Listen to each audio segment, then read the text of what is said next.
Hi, this is Daniela Wolf with Bestie Life, the podcast, and this is your community to support you through the little and not so little events that make up your day-to-day life. From the I've got this moments to the I just can't moments.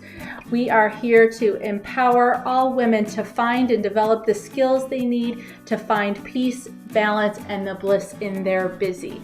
Through solo episodes as well as interviews with amazing women who share their journey and their story and how it works for you. I hope you find the inspirations to make you laugh, think, as well as maybe rethink what you thought you knew, and connect as we realize that we are all living similar ups and downs and don't have to do it alone. So excited for you to hear this episode, and thanks so much for joining me today. Hi, this is Daniela with Bestie Life, helping you find the bliss in your busy. And today, as we're coming into Thanksgiving week here in the US and the holiday season in general, I wanted to do this episode to share just some simple things you can do every single day to kind of help keep this season from feeling extra overwhelming. I think we're already taxed, we're already stressed, and this just brings an extra layer sometimes that I think if we don't intentionally plan for, can really take some of that joy and happiness and fun out of what can be a really good time of year. I think a lot of the anticipation and excitement of the season can also bring some disappointments and grief if we don't plan to take care of ourselves. So this is prime time to start practicing our self-care practices, little moments throughout our day, not these big, massive things that take a lot of time, may cost a lot of money. And so it's really a priority that we acknowledge how we're feeling first and foremost. If we're feeling some stress, some resentment, some regrets, some disappointment, things that we are not looking forward to, and acknowledge we might not be always okay. And that's totally fine. Maybe we feel like we're adding all these extra things, extra parties, gifts, food, family, all sorts of things that can bring some extra stress, which might leave even less time for self-care, which is why these short, actionable, practical tips that you can integrate throughout your day are so important for that. So if you're a regular listener to my podcast, you know, one of the questions I always ask my guests to share at the end is some of the things that they're the most grateful for, because I believe gratitude is such an important but often overlooked part of our self-care. I think it can help us to look beyond those moments that maybe didn't turn out the way we wanted to and see what did go well. Focusing on the positive is so important. Studies have shown that gratitude helps you absolutely to be more happier, more positive, create stronger connections and relationships, helps you build that resiliency and deal with the adversity and stress of the holiday season and just life in general. And by consistently removing some of that stress, helps you to be healthier overall in general. So I embrace gratitude. It's such an easy thing to just mentally stop and do when you're stopped at a stoplight for a couple minutes, start or end your day with it. It's a very simple practice to start adding in less than 2 to 3 minutes a day. And I realize, while I ask all my guests this question, I never necessarily have the chance to share with you some of my own personal gratitudes as you have gotten to know me, or I want you to know me a little bit better and know some of the things that are truly important to me. And so to share some of mine, obviously, my family is a big thing that I am truly grateful for. My husband, my kids, they help me every day in so many ways, not even by physically doing things. My son, he lives out of town right now for college, but it's just their presence, the little memes they might send, those things to help me get out of a mood, even if they don't realize I'm in one, just listening to when I do need somebody to talk to. They're my rock. These are the people I lean on, and I am so incredibly grateful for them. This business, Bestie Life, is something else I am also so happy and grateful for every day. Not only the women that I've been able and so fortunate and privileged to be able to help, but just the ones I've met and collaborated with. I can come home from a long, stressful day and hop online and do a networking event or do a podcast. And this business, I am so happy and grateful for, because I truly believe in helping and giving and all lifting each other up. That's, even as a social worker, that's part of why I went into that. This is something I'm truly passionate about. And so having the opportunity to do this, I am so thankful for. And absolutely, I think and then another part of my gratitude practice is just recognizing those little moments throughout the day, whether I'm noticing a bluebird in a tree, the sun's finally out because we've had a lot of gray or snow, a smile or a laugh with a friend, those moments. It's those little moments that can help create that bigger sense of joy and happiness throughout the day. And so I have learned to, through my mindfulness practice, to be more present, to be able to notice those things. And I am so grateful for having had the opportunity to learn those things and practice those things and be able to make them part of my day to day. So to get back to then now, like, how can you help yourself during the holidays? How can you help keep this a fun and exciting time for your kids, your family, for yourself, as well as to be able to take some of these practices and do them throughout the entire year? How can you take care of yourself every single day?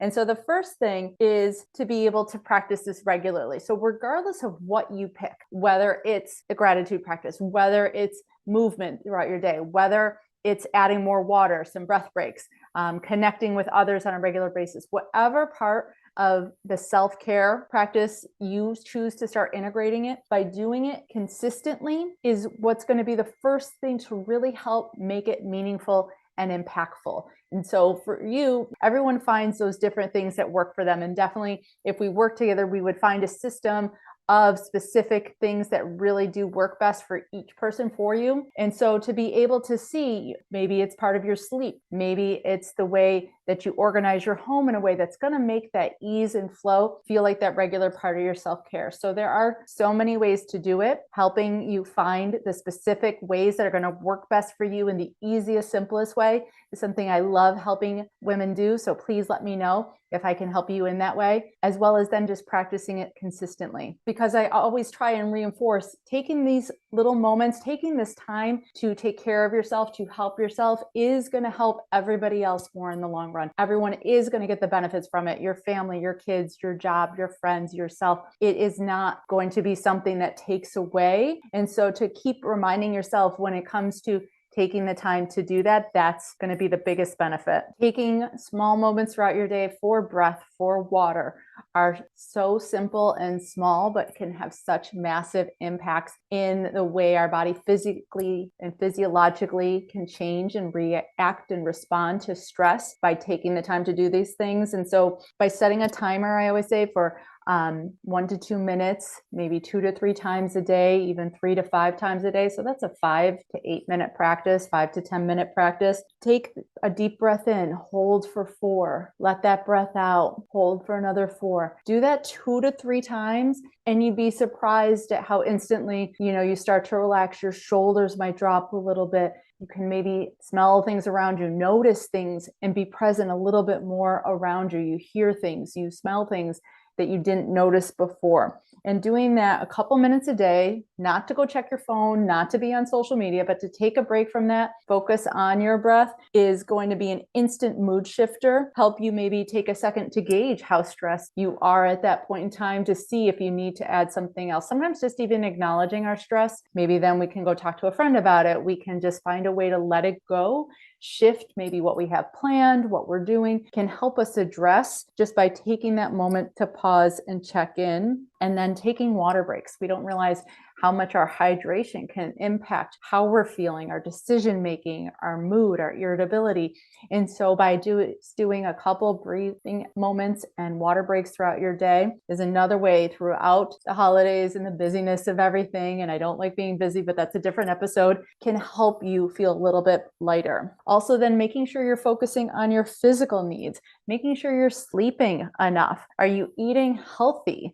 Are you eating enough? Sometimes we forget to eat when we have too many things on our plate, or we push off sleep like we don't need it. And yet staying healthy on the inside, physically, drinking enough water, like I said, making sure you're still taking that time for your personal movement, not letting your healthy habits and routines slide and take the backseat during the holiday season is so important to your emotional well-being. That's why you do those things throughout the year, because you know they help you feel well. And so making sure when we have extra going on, when we feel a little bit more stressed, when there's things that we can feel building up inside of us, that we still maintain those healthy physical outlets for ourselves. And the last one is definitely have some time for self-reflection. Find some ways, whether you're a journaler, whether you like to talk, whether you like to just go out in nature and take a quiet, reflective walk. There are things that you gain from acknowledging and checking in with yourself about how you're feeling, leaning into some of those harder things, whether it's grief,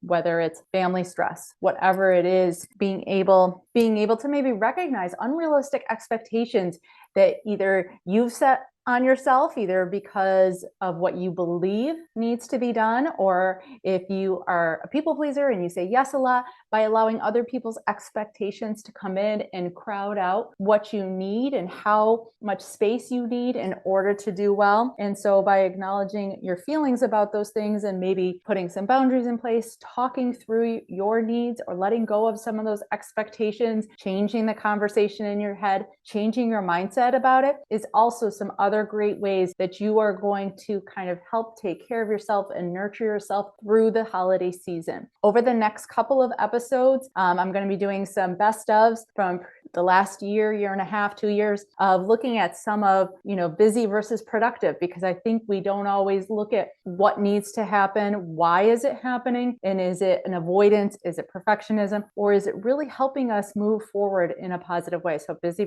versus productive is going to be a good one. Looking at our time management is also going to be super important. I have a micro course about time blocking that's coming out. There's going to be a special price if you buy before January 1st, that's going to help you prioritize your day into productive blocks of time, as well as schedule in that self-care, schedule in that time for you in a way that's going to feel light and easy, because it's not on the fly. It's not extra. It's going to be a flow and part of your day. I'm so excited for it because it's super actionable, as well as the modules are 5 minutes or less. So it's not a heavy lift to listen in, get some information, and start using it right away. Time management, can have a big impact. So I'm excited for you to check that out. We're also going to be looking at your mental fitness, things that you can be doing to help strengthen the way you think, because the way you think affects the way you feel, and how you feel affects the way you act. So if we can start by mentally taking care of ourselves the same way we do our physical body, through different exercises, through different practices that we do consistently to build that strength and resiliency to handle things as they come along,